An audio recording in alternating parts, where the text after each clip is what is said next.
I think the mistake people make is they let it try to grow digitally. It's not going to happen. We like to be in real life. We like For sure. to touch each other, talk to each other, shake hands, hug, all those things. They create endorphins. They create memories that are postable, shareable. On we go.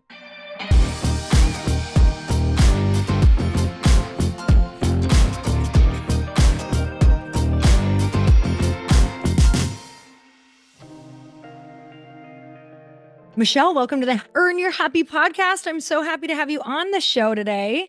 Yay! I'm so happy to be here. Thank you. You know, it's fun because you and I had been two ships passing in the night at events. And every single time I would see your name at the event, I'm like, dang it, I was either just leaving or just coming. But I did get to catch you at the Entreprenista event. So I did get to hear you speak. And I was like, this woman has such an epic story. You have an amazing brand, delicious brand as well, by the way, Gorgie. You guys were going to be talking all about her journey, all about the brand, all about what the mindset is in order to be this woman that you are, which I just read your incredible bio. So I'm really excited to learn about your story from your eyes, because I think the first question I would like to know is is entrepreneurship like something you saw growing up? No, I didn't Okay. even try to spell the word or say the word. It just like wasn't my Me vocabulary. either. I was like, lemonade stand. I don't know. Is that what it is? Not Same. sure. Yeah, I was like, why would you do that? It looks like a lot of work. You could just go Yeah. get a job. Yeah. Okay, so tell me what that looked like growing up. What was your family like? What were some of the core beliefs in your family around like working or working hard? What did that look like? Yeah. So my parents both immigrated here from India. And Mm. so, I mean, they worked so hard and they had one job their entire career from the day that I was born in rural Pennsylvania. And you just kind of had this subconscious thought as the daughter of two Indian immigrant parents that you were going to be a doctor, lawyer, or investment banker. And so our culture was like work hard, study hard, make your family proud, and just be so grateful to be here in this amazing country full of choices. Okay, so did you have dreams at that point, or was it just what were you thinking about what you wanted to be growing up? Oh my gosh. The day that I turned 14, I rode my bike like through the mom, like numerous cornfields because we didn't even have a stoplight in my town. This is And how I grew up. Okay, I'm digging this. found the first business that I could find, which was a motel, not even a hotel. And Mm. they called my mom and they were like, you've got to come get your daughter. She's trying to get a job here. I was just like, well, I thought you'd be 14 to get a job. Like, let's Yeah. go.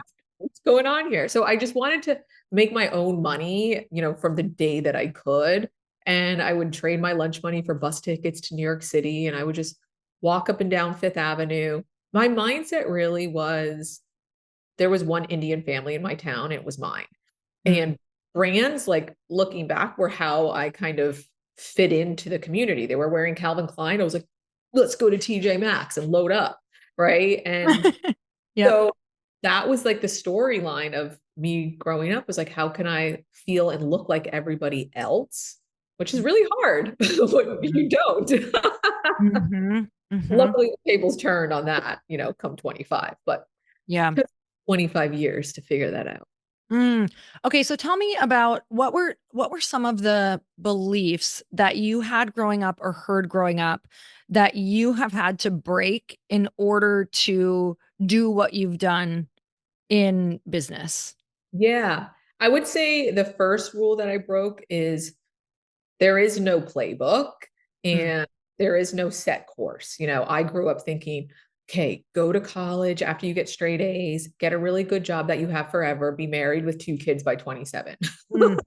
Yeah. And did the college part, didn't like any of the jobs I was interviewing for, found my way into fashion and said, I'm just going to do this for 2 years and then I'll go to law school and get back on track. Yeah.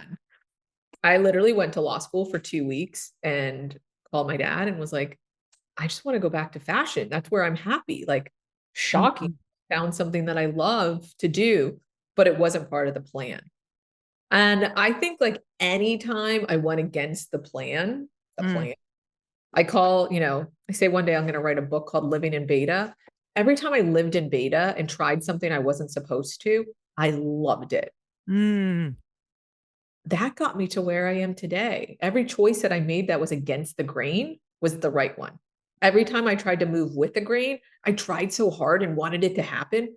I'd get doors shut, like slammed in my face, like, no, you can't have this job. You're kind of okay. You know, when I tried it differently, oh, I started to shine. Mm. Mm. Mm-hmm. What do you think allowed you in your brain to be able to do that? Because so many people are listening to this and they're like, oh my God, going against a plan, like that Yeah. seems scary. It's like were you afraid of disappointing your parents? And then also, you don't know what you're doing at all, even more so when you don't go with the plan. So, what do you think that was in you? Was that like innate, or was that something that you saw, or how did you figure that out? I think it's a combo of the two. I think my parents, you know, raised us in an environment where you worked hard and you were really thankful for every gift that you got. But when I did things a little differently, like asked to go to a different school, asked to, try a strange job, I always loved it. And so I think like innately, I kind of saw that within myself as like a young Leo. Like I always just wanted to try something that was slightly off the mark. And when I Mm. did, I found my sparkle. And I Mhm. don't know where that came from, but like an athlete would, when you find something that you love, you do it more and more and you get better and better at it. I mean, I drove a U-Haul to New York City. Anybody had to ask my first job, my bosses, to introduce me to people to be my roommates. I'm like, I can't afford to live here, not even Hoboken. Like, they're like, here's two girls, go meet them. That's so great. And how was that? Did you end up with those roommates? Yes, I love them. And then we like moved to 34th Street because it was the only street we ever heard of in New York, basically. Miracle on 34th Street. You're like, great. Is Arrived. this the only street? Yeah, that's so great. Okay, so you're like the first thing that you really learned was like the willingness to just try and the willingness to fail. Like how would you how so obviously if you were trying new things you were failing. Tell me about that experience. Like would you just roll with the punches, or what was the thought around that? Yeah, I mean, I'll give you some examples. Like, I really wanted a job at this one fashion brand and I would interview for it and I just wasn't getting it. Like they would be like, oh, okay, okay. And you knew they were seeing other candidates. And I was like relentless. I'm like, no, no, no, but I have to have this job. This is the next step in my career. Door slammed in my face. And I was so sad about it. And then Mm, I realized I'm like, all of these things, they happen for a reason. They propel you to where the universe and some higher power, God wants you to be and see. But if you don't take like the winks from them mm, as nods to move in a different direction, you're just stuck. And I was saying, like, I think so many people live in a state of like, this is okay, versus like, woo, I can sail up here, but I got to like dive down here to see what could be. I learned it, I think, through internships when I would go sit in these like cubicles, right? And you would have this like all day office job. I couldn't handle it. I would get my work done so fast. And then I would just sit there in those fluorescent lights and just be like, okay. yeah. No. How do I pass time? Like, Yeah, I just couldn't do it. Another mhm. example, I was in a company and they had been bought by a bigger company. They were like, all right, you don't have any work to do for a couple of months, and then we're going to give you 6 months severance. Everyone around me was like, what? This is the greatest day of our lives. I'm like, no, this is horrible. There's no impact. There's no challenge. Like, what? Sounds terrible. Mm, mhm. Oh my gosh. Okay, so let's rewind a little bit. So let's chat about your story. I know that you worked for quite a few large brands. Tell us about that experience, how you got into it, and then we'll go into the segue of becoming an entrepreneur. Yeah, I would say my first job, like getting that job was one of the proudest moments, I would say, of my life. I, went to the University of Pittsburgh and I just couldn't get a look from New York City, like at Mm. all. And so we literally started going to job fairs at colleges around New York City, even though we didn't go to college there. And I ended up landing an interview with Federated for their product assistant training program, which was like oh my God, this is in New York City for Macy's and Bloomingdale's. And they flew me into New York, put me in a hotel, and it was like they gave me this like fancy hotel. And I remember being on the balcony and being like, oh my God, this is the I greatest. made it. And after the interview, I was like, oh my gosh, all these other girls went to design school. They have like all the pedigree. They look amazing. Look at their hair and their outfits. So I went home and I'm like, I have to stand out. And I made my thank you note out of a PowerPoint. It was like a PowerPoint presentation. It was like so dorky and I was so proud of it, but I got the job. And it was, Wow. holy moly, I'm going to New York. Goodbye, everything. Like it was just Mhm. such a great moment. That first job, it was very monotonous, like entering purchase orders and da da da. But we had this community of girls and guys. We were all starting together. We're all still like a lot of us are still friends. Mhm. But I always asked to like sit in meetings I wasn't invited to. Mm. Wanted to see how everything else worked. And once again, the next job was like to go be a planner or something, or work in the stores. I'm like, I don't want to do that. So I was like, Mhm. to go slightly against the grain. And I'm like looking around to see what's next. And Mm. I'm doing that in my career. And, I had female mentors that took me under their wing, brought me into new companies at roles. I was 22, 23 years old, starting to work for vice presidents and presidents in New York City. It was amazing. But Mm. it was all because I was curious and constantly looking at like, what's next? What else? Do you think it was, because somebody listening to this might be like, oh my gosh, she just had like people who wanted to take her under her wing. But according to what you're saying, like what were some of the ways that you think you showed up so that people were interested in helping you? Because, Yeah. I know that you probably help a lot of people too, and it's not everyone that you want to help or can help. So what does that look like? I think first you get done what is expected of you in your job. And that's just like table stakes, where I feel like a lot of people are like, but I did everything I was supposed to do. Yay. No, no, no. That's just like getting in the door. You Yep. just do that. That's baseline. What other value can you bring? And in that environment, it was like, what information, what data, what could I see and connect and share with my bosses and my peers, whether it's in an adjacent space like design or in planning, like you're there to bring impact to all these people. So I would be relentless about looking at the reports, figuring things out, connecting dots, and then sharing it with my boss so that she Mm. can tell. Mhm. And I think the one thing that they don't teach us in school with all these beautiful academics is the power of human connection. Mm.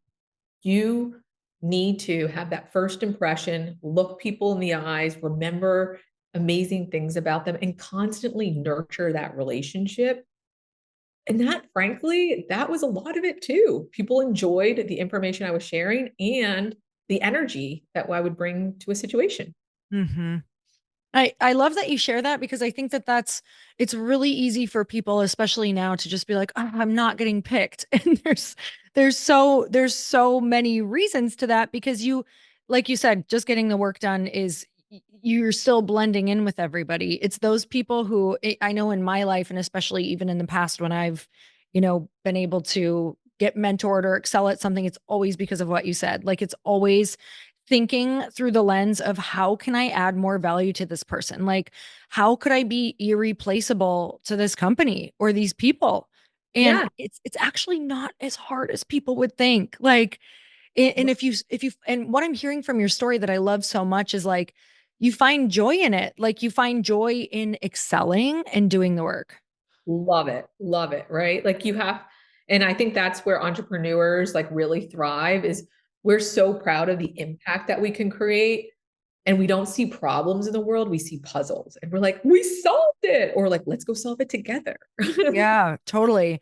Okay, what would you say that your absolute zone of genius is?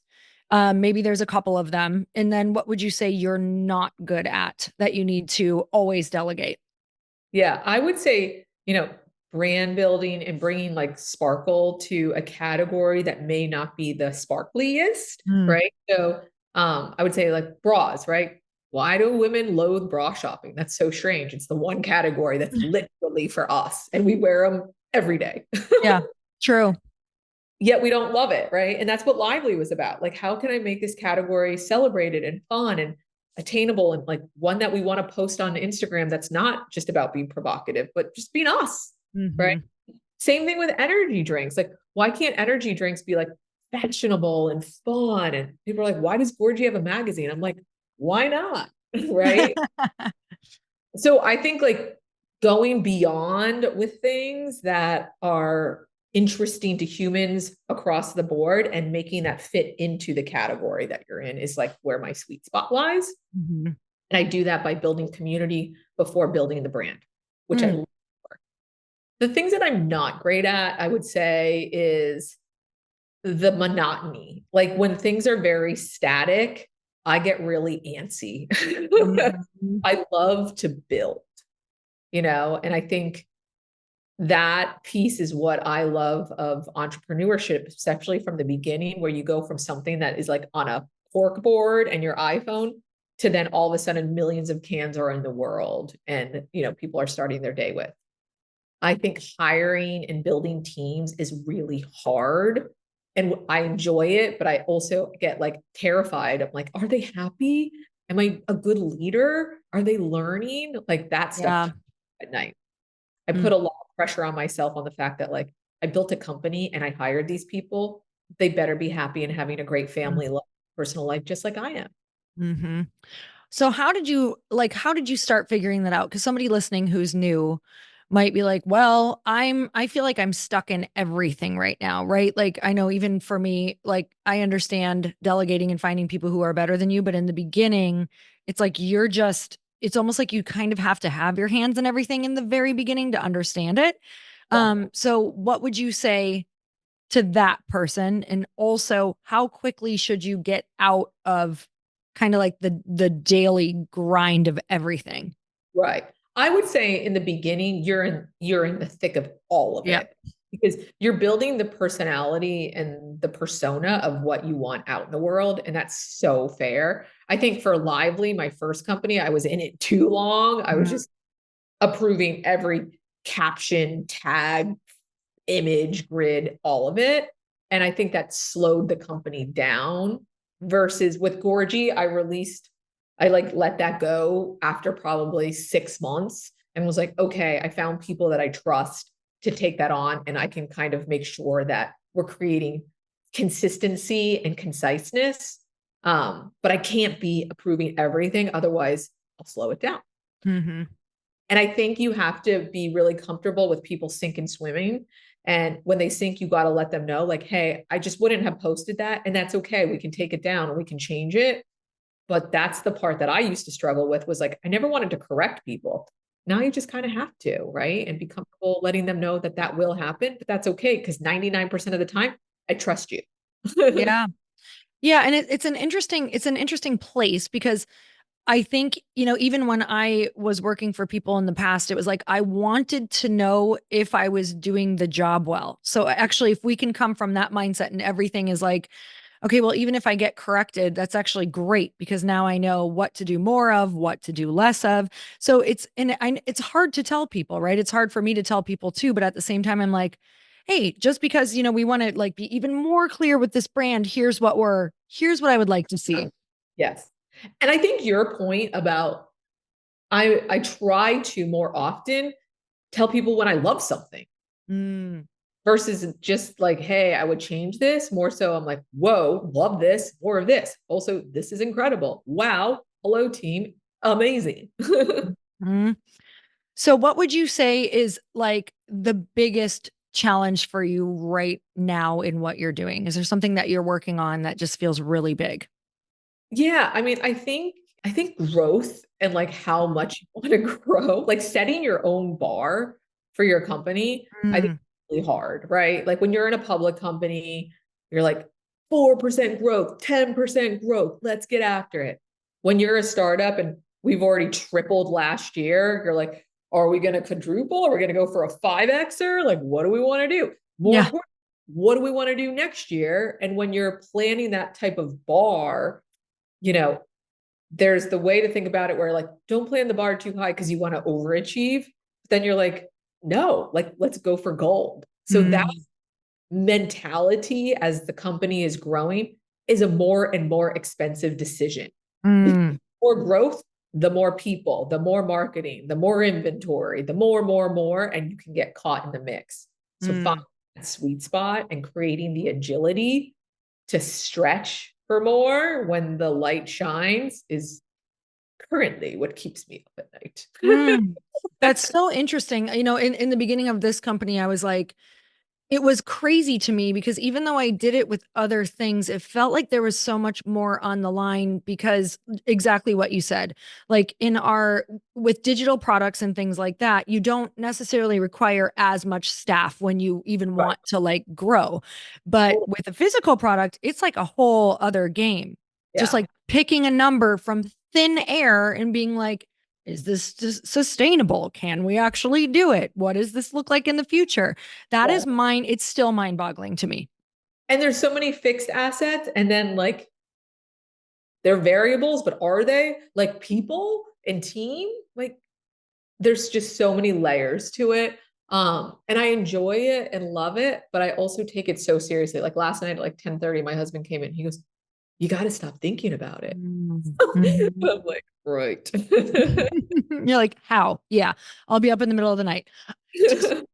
To someone who's new, would you say like fast growth at all costs or keep it sustainable the first couple years?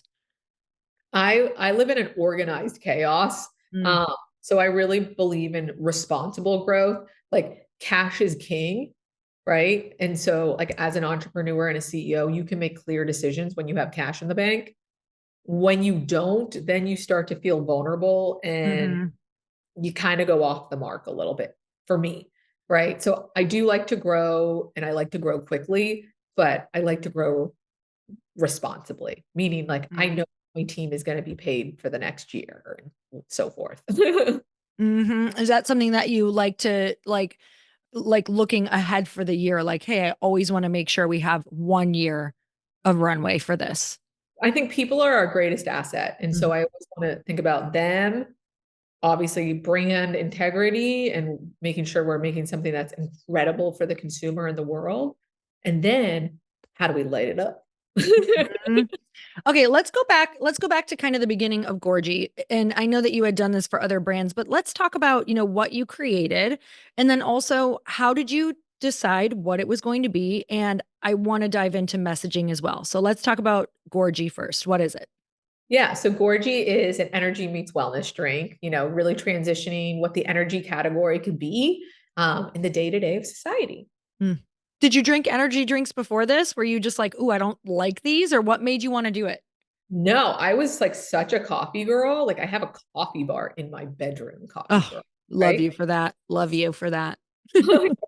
And I think, I was an RBV girl when I first moved to New York back in the good old Red Bull vodka. Yeah. But the last decade and a half have I been like in that, space. So it really came from after selling Lively, I wanted to do something in CPG that brought fashion and fun to a Mm. category that I felt was very like green and minimalist, Yeah. um, but I had grown to love as a consumer.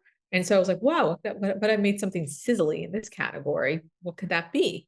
Through like moving from cellular renewal to different other genres, I was surveying and going community first. The community was saying, like, Michelle, we don't want a candy or a powder. We want a drink. And I was like, Mm. "How- powder that can go in water." And they're like, that's great. Those are amazing. We want a ready to drink. I was like, Mm. expensive. You're like, why Oh shipping is so much money? my gosh. And I was so lucky that I was, on this journey with Jason Cohen, who came from Veggie Straws and Skinny Pop and Owen and so forth. And, once we realized like energy was the space we wanted to go to, because everyone was saying they're making the better for you energy drink, yet none of them I could buy in Whole Foods. And Mm. none of them were like truly female first from my lens as a female. And we're like, what if we could bring these two worlds together? And it just got so much love in surveys on TikTok that we're like, let's go. And if you look at the can, you'll see it's like very much about the community telling us what are the benefits, what are the Oh, I flavors. love that. Everything is voted on. And Yeah. Okay. Before we go into messaging, because you said something a couple times throughout this, is you talked about how important community is. Did you have a community from something prior, and how was that one built? And what comes first, like building that community before the product? Tell me Yes. all about that. Community first. So Lively, not strategically or purposefully, was built community first. I Mm, started asking women on Instagram and in focus groups, like, we loathe bras. That's so weird. Why? mhm, And what I learned through all of that was we love sports bras. We love swimwear. Interesting fact, 60% of the time we wear sports bras, we're not mhm, wearing. It led me to literally cutting the waistband of a yoga pant and stapling it to a lace bralette. And that's how Lively was born. We mm, started calling it lingerie. We're like, what if athleisure and lingerie had a baby? I think we would really like wearing that. And when we launched Lively, we ended up having about 1,000, maybe not even, maybe a couple hundred ambassadors. We put out our first splash page in email. We got 130,000 emails in 48 hours because everyone wow. sharing and shouting it. And then we shipped to every state in America in 45 days. You know, Lively became a community-led brand. It had 165,000 brand ambassadors in America. And after that, I was like, well, let's do that again, but somewhere where I'm totally like not in the know. And that was Mm, on CPG. Okay, so how are you building community for this product? Totally Same. different. Yeah. Yeah. So instead of Instagram, it's TikTok. Instead of, we have a lot of events and constantly asking people what they think. We have a Geneva community with about 1,000 people in it. And, we have like humans and women, they'll drive like 2 hours when we have a store opening to celebrate us, take content. But I think it's more about what the drink says and how it makes you feel. And if you look at like I said, we have a magazine, but in here we have, articles and stories about, how people that never even had caffeine, like this is called, I don't even know what this story is called, but it's basically about, if you think energy drinks aren't for you, you're in good company, Mm, right? How do you break the stigma of what this is? And now we have people that are like, I don't even buy coffee on my way to work in New York City. I go to Whole Foods and pick it up at the cooler. Or people, mm, Gorgie from Juice Press and Equinox, because they're realizing like, I feel better with green tea. I feel better mm, with theanine, B6, B12. mhm. Same. Yeah, totally. So what did that look like for you to get this in so many hands in the beginning? Did you self-fund? Did you fundraise? What did that look like? I fundraised similar to Lively. I was fortunate enough that I met the right people at Lively. It was our suppliers, Mhm, top suppliers in the world for lingerie, invested in us. And for Gorgie, we had a mix of previous investors from Lively with the best of the best in CPG, mm, believing in this mission. So that was like a huge, huge, way for us to really come into the industry with the support of all of these successful, generous, and like forward-thinking humans. Uh, mhm, that's like a hard thing to do, right? That's mhm, not statistically normal. mm. Comes with like a lot of grit and, like I said, human connection. Yeah. What would you say to somebody when they're thinking of launching a product to think about in terms of like their skill set, their network, and their community? Like, what are the main things they would need to be thinking in order for it to be something that could grow for them and something that could launch to enough people to even, keep it alive? What are those Yeah. things? I would first start with like asking people if they're super interested and why, right? Like Mm, she started with a Google survey and it wasn't supposed to be an energy drink. It was supposed to be a candy. mm. And it evolved from candies to powders to drinks, And right? where were you putting your surveys? Was that in a community you already had, or how were you doing that? No, it was a Google Doc, and I would try to get it to 2 degrees of separation, meaning like I would send it to like my husband's cousin and be like, send this to everyone in your office, or Okay. someone like babysat my kids. I'm like, send it to everybody in your college, like sorority. Mm, Try to get it to different genres of people so you can get like statistical results totally. and put it on social media. I think a lot of people are afraid to share their ideas. They're like, someone's going to steal it. Yeah. Versus, does anybody care? Right? And I Yeah. think that just put it out there, right? And Mhm. ask people. I also make like brand boards, like they're going out of style, postcards, stickers, all these things to see if I can get stickiness to happen. Can you get brand stickiness? Can you get people to care?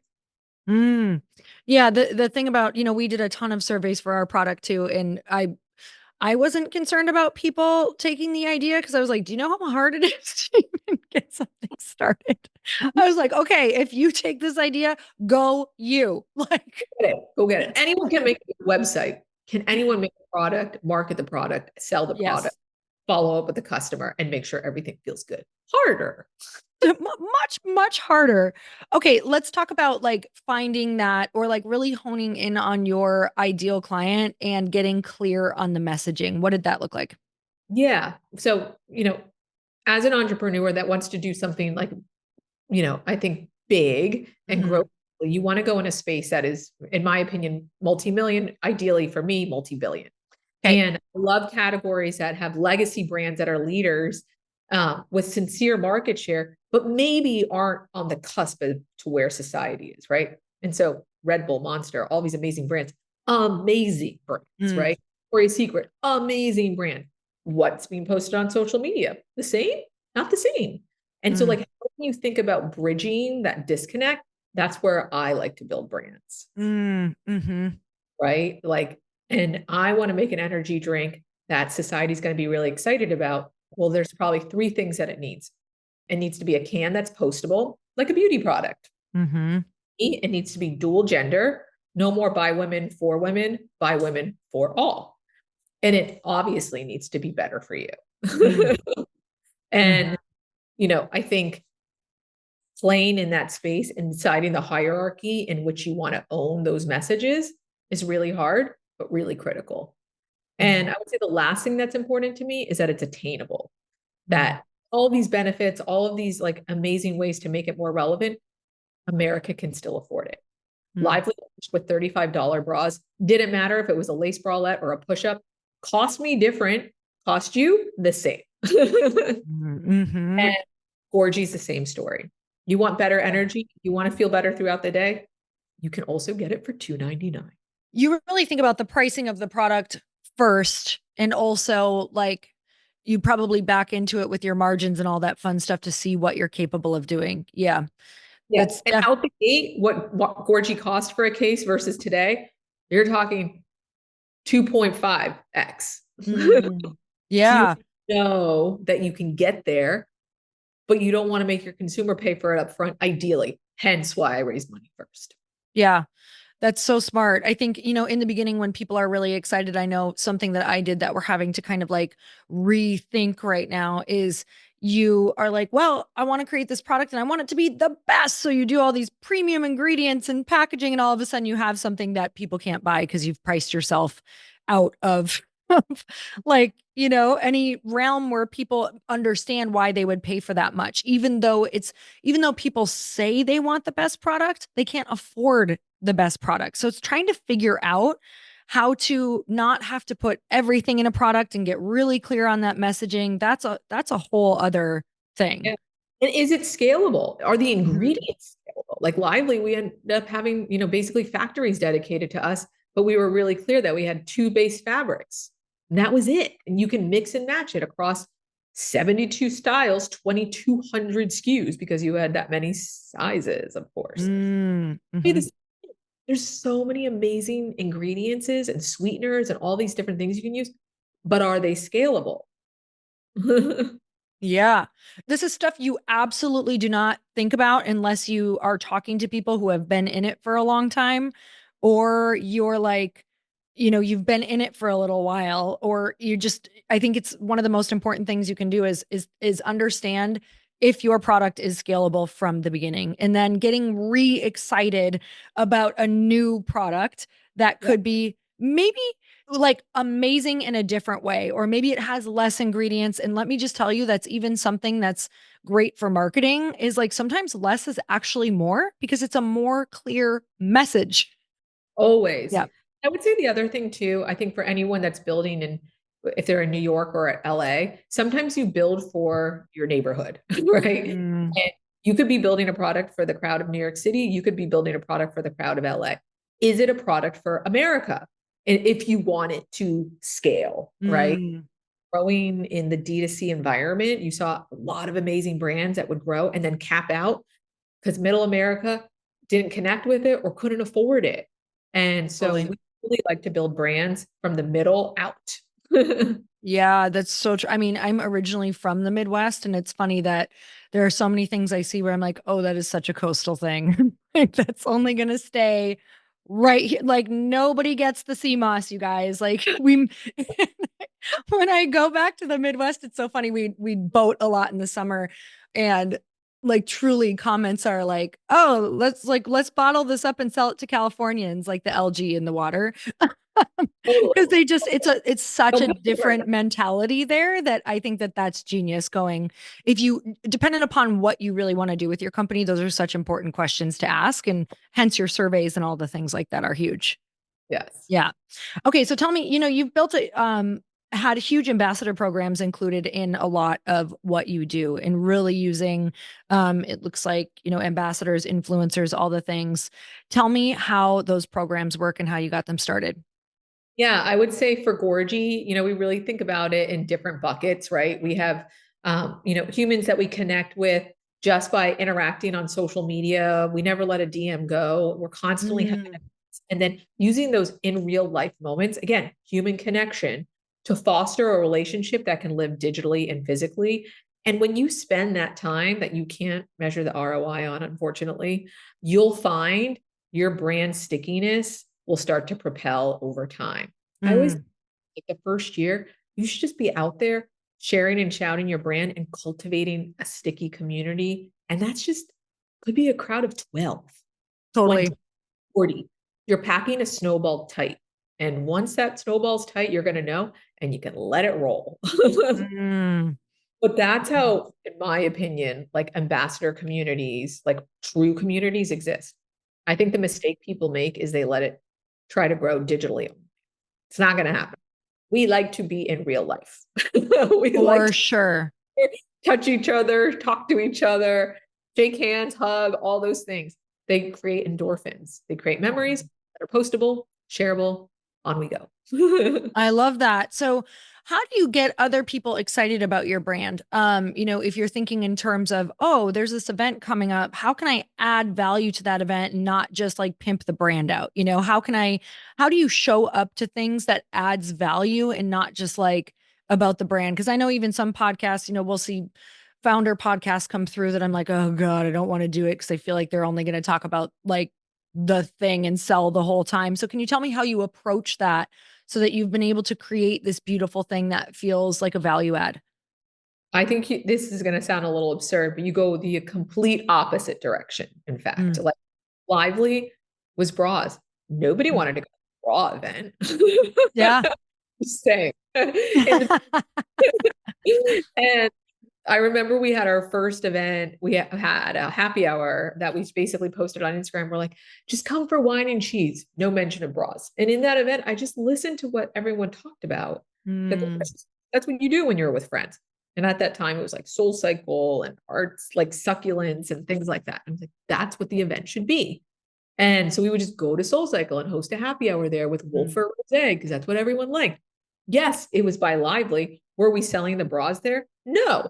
We were trying to create a connection, a bond that they would then attribute back to us, right? mm, mhm. And I mean, that is like the old school way of brand building, right? Like Ralph Lauren at all these events, they're not selling sweaters every time that they have a billboard or they're hosting or they're part of something.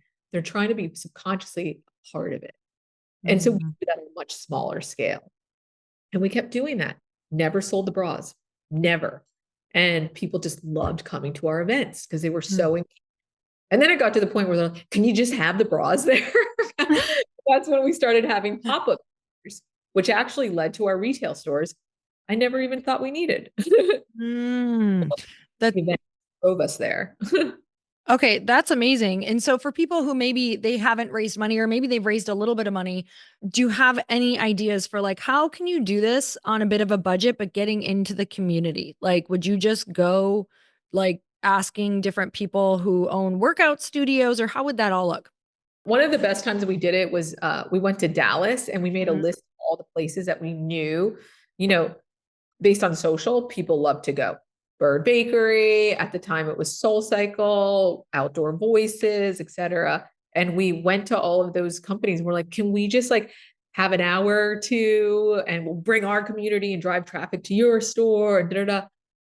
Doesn't cost a lot of money. It's just your time, right? Just kept doing that and doing it. Then we got to the place where we're actually offering landlords rev shares on empty spaces. Like I remember we took old Kendra Scott space in the West Village. We're like, we'll give you 10% of everything we make, and we're going to drive a line outside the store. So someone's going to want to rent it. Same thing in Nashville. You can get scrappy and make it sparkly. Totally. Gorgie's first event was these stickers behind me. They literally say Gorgie Girls of Philly and postcards. And I said to, a girl in Philly, I was like, invite all of your friends for happy hour. It's like 12 girls. I'll pay the tab. That was our first event. I love that. I mean, it's so great, but that's how it starts. Like, that's how so much of my stuff has started too. And I love hearing it. It's such a great reminder. I'm doing that with this new company. And I'm like, whoa, I'm back like boots on the ground in small rooms, small community. And it's also magical. Like, it's the best feedback. Like, you can't get that online. Like, I can't connect to the community like I can when you're in a room with people. Yeah, just like talking to those people who've been taking it a while and you're like, "Oh, wow." I love hearing how people use it and what they're doing, and just seeing it in their hands is like it's magical for the founders and the people involved too. It just like really makes you feel so tied to why you're doing it. And again, to your point, it's like you receive so much back as a gift, as a founder, Mm, and you got to make it slightly different. Like we were just at a quote unquote trade show, right, on mhm. Saturday with for Sprouts Con. And we had an ice luge, and everyone was like, "Why do you have an ice luge here?" I was like, "Why not?" Like, tell me one person that doesn't smile when they see an ice luge and a disco ball, right? Like, zero relevance to energy drinks. Now everything to me about energy drinks. We could not keep people. There was like lines of people that wanted to have our drink because it came through Mm. ice luge. Yeah. Oh my God, how fun. Right? And then you hear store associates be like, "That's you're the Gorgie girl." Like they're calling each other Gorgie girls and guys because they all love the drink, right? Mm, You walk out of there as an entrepreneur and you're like, yes, it's happened. mhm, They're seeing mm. what I wanted to put out in the world. Like when you see that circle happen, boom. That it's so great. And I think people just they have a different idea of how things actually get started. And I think it also the really, really good brands, I feel like just get in there with the community. Like they're not or they're willing to get, their hands dirty. Like they're willing to go no matter who it is. Like you've obviously been successful in other companies, but you'll still go get in those rooms and talk to the customer. Totally. Oh my God, I Mhm. live for it. My kids are like, Mom, really? Again? I'm like, yeah, we're gonna put a cooler out front of this restaurant and give it to everyone that walks by. Yeah, exactly. Exactly. It's so fun, and you're making people's day too. It's so great. So are you doing like what are some of the other ways that you're marketing? Do you do Facebook ads? So ambassador sounds like it's a really big part of it. You do retail. Kind of tell me what that's looking like for you right now. We're not huge on like Meta or Facebook yet. We're just like toying around there. I think, digital is a good piece of our business, but a lot of our focus is in real life and really Mm, being old and getting people to know we exist, right? hmm I think that's really what beverage is. Our repeat rates are like bananas, on Amazon, for example, it's like 52%. And then loyalists are 72 and they repeat every 7.9 days. You're like, whoa, used to be 14. And I was like, we've arrived. But like those data points, when you realize you ship to every state in America every 3 weeks, you're like, okay. mm, The things that really excite me is when we get mail. Like we'll get cards and invites and all of those things. When people are spending time writing a handwritten note to you, mm, your drink, you're like, okay. hmm Better. hmm What do you think? Do you think Gorgie is going to stay the energy drinks, or is this a bigger brand, or what are you thinking? I always believe in trademarking adjacent categories, Mm, purely for retention, because I think like Lively, we were a brand vested in bras and undies. mhm. However, for our repeat customers, we had swimwear and sleepwear. Mm, mm. fanny packs and a fragrance, right? Like all these things that you could like kit your life with. Same thing for Gorgie. But what we want to be known for and what we want our legacy to be is bringing energy like no other to everyone globally. Okay, I love that. And that can be done in multiple modalities too, which is exciting. What would you say is something for you, like personally in your like personal life that you feel you've had to either bridge or is a challenge between what you're doing with your work and what you do in your, having a personal life? Yeah. I mean, I don't know if you feel this way. I just love what we do so much, Mm. like too much. Yeah. And it's like it's quote unquote work, but it's hard for me to not think about it and care about it and nurture it. And I have the most incredible husband, the most phenomenal children, and to be able to like turn it off and focus and be present for them, even if I'm physically next to them, not think about the can and the brand Mhm. and be focused on them is truly the hardest thing for me. Mhm. Mhm. They are the most important thing to me, Yeah. factually. The fun of building and the importance of creating is so great. I think it's really difficult for us to get our brain to shift. Mhm. So build something fun. Build something that you love. And you have to love it. Mhm. Otherwise, I don't know. I don't know if I could ever do it.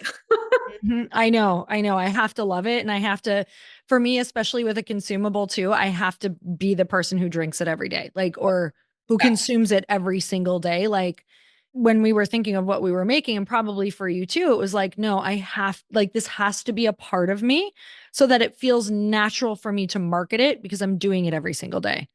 1000%. Like I Yeah. only wear Lively still, even years after selling the company. If you ever see me at a workout class, it's only Lively. And Wow. yeah, and this drink is always in my hands first thing in the morning when I'm leaving to go exercise or be in the world. And it's like Pavlov. Second I open it, I'm like happy. Oh, that's so amazing because you created it out of a need and a want that you had as well. That's so Yeah. awesome. All right, so tell me about you talk to a lot of entrepreneurs, you're in a lot of these rooms. What do you say when people say, "Well, I'm afraid it's not going to work. I'm nervous," like all of the different things that come up around not doing the thing? Yeah, yeah. I mean, I feel like it sounds hokey, but you gotta believe that Mm, you can succeed and know that, I always think about all the things that exist in the world that seemed impossible, but now are possible. We live mm, on we live on iPhones. Like I yeah. had a connected to the wall. Okay. Like think about all the things that have changed in the course of our lives, just our Mm, own, right? And how monumental some of those things are. And I'm just putting liquid in a can. I can do this, mm, right? mhm, The thing that really made me an entrepreneur, honestly, was having my daughter. I didn't even mm. know anything about being a mother. I wasn't like the girls, like, I'm dying to be a mom. When I had her, I was like, whoa, I created a human being. I mean, like epic. And also, what else can I do? Yeah, totally. And that's why I started a company, right? So anytime that I start to doubt myself and I'm like, I don't know if I can do this anymore, I stop and I look at what we've already done. We've created a hokey board into a beautiful brand that has shipped millions of products around the country. And most importantly, have brought smiles to people's faces. Hmm. Do you think that motherhood has made you a better entrepreneur and why? Oh, well, factually, yes, because it's forced me to prioritize and delegate. Mm, Before I was a mother, I was the last person to leave the office, always, because I love work. I was skipping to Victoria's Secret, was hanging out at Thrillist, just love the environment, love creating, love mhm. building. Motherhood forced me to put guardrails and realize there's life. The business is never going to love you the way that your family and your significant other are. Fact, everyone. Yeah, true story. Oh man, in fact, you're like, "Do you care for me, please? Love me back. Why won't you love me back sometimes?" Um, okay, what do you tell people, especially, I mean, I find myself in this situation all the time, but I always am trying to meet new, mentors and get in the rooms with people who have done what I want to do and built what I want to build. What would you say to people who are really like they're new in something, they don't have all the answers? How do we ask those people the questions that we want to be asking? Like, do we need to be getting in the rooms to them? Is there a proper way of doing it through DMs or email, or what does that look like? Yeah. I think like you want to be really human about all of it, right? Just like when you're making new friends and when you're dating, you're not like coming in like super hot and aggressively. I think you need to get to know them as a person first, Mhm. establish like that human connection, right? And then move into the things that were like truly on your mind and what you need. But think about how you can be value add to them Yeah. first, right? Because that's just like how we work. Like we want to give and take and give and take, right? There's got to be that inertia. But when it Mhm. comes in hot, like one way, your first reaction is to move back. Yeah, totally. Yeah, so I would say that. Hmm. I also would start with people that are your peers. I had this incredible experience when I was building Lively, Shopify, and Tony Robbins, and all these people brought us together, 8 entrepreneurs, me, Ben from Gymshark, and Fanjoy, etc. We were being mentored by these phenomenal entrepreneurs, Tim Ferriss, Marie Forleo. However, the other 7 entrepreneurs, boom, we learned so much from each other and are still very connected. Hmm. The reason I share that story is spend time with peers, with founders and entrepreneurs at the same stage. And there's so many communities. Entrepreneurista is one of them where you can do that. You're going to get so much fuel, momentum, and like tangible thoughts to act on. Totally. Oh my gosh, I love that. That's same for me. I've joined so many different masterminds and at first you think you're joining for the person who's running them and you learn really quickly like, "Oh my god, it's the people I can lock arms with and they're in the trenches with me figuring it out and we can really help each other too." Like those are your best partners because they're also very willing and excited to partner with you. Where like brands that are more established, like they're not going to love jumping at the chance of partnering with a very small company because there's not a huge value add there for them. So yeah, that's where I've like always found a lot of success, which is awesome. Okay, so what's most exciting right now and what's an ask that you have for all of us? Oh, I would say I think right now is just the way that Gorgie is, getting into the hands and more people. We just came off of our Air One smoothie in So August fun. Hmm. for us, and then we're partnering with Jaclyn Hill on a custom flavor right now. My ask is that you all go out and try it, feel it, and share it, and that's it. Yeah. You're like, just drink it, enjoy it, get all the great energy from it. Right. Tell your friends. And we can get it in, it sounds like Whole Foods Whole Foods, and Amazon. Okay. yeah, Amazon nationwide at Sprouts and Albertsons and all of, your favorite stores nearby. That's for sure. Amazing. Okay, tell us some of the flavors because let's make everybody's mouths water. Okay. I mean, watermelon by far number one all across America. And then behind me, you see this like beautiful color palette. Turquoise is my favorite. It's our punch. The peach Mm, is like a nice little nostalgic tea, peach tea vibe. Mango for your vacation vibes and lime okay. for go golf. Get it. So fun. Okay, so your number one flavor is watermelon and then tropical punch. Yeah. Okay. So Yeah. cool. Okay, guys, try those. Try those first. You're gonna love them. I'm so grateful for you. Thank you so much for coming on the show. We'll make sure to connect all the goodies down below in show notes. You guys definitely go follow Gorgie. I believe it's Get Gorgie Yes. Amazing. on Instagram. Amazing. You guys go check it out. Even if you're like, oh, I'm not huge into energy drinks, go give it a try. And also, you're all entrepreneurs or want to be entrepreneurs and big dreamers. I'm telling you, one of the biggest, most important things that I have done is gone and follow women like you with brands like yours because you get to see the playbook and what's working. So you guys go and check it out just to even see what that looks like for a brand that's really doing incredible out in the world. So thank you again so much for coming on. And everyone, until next time, earn your happy. Bye bye.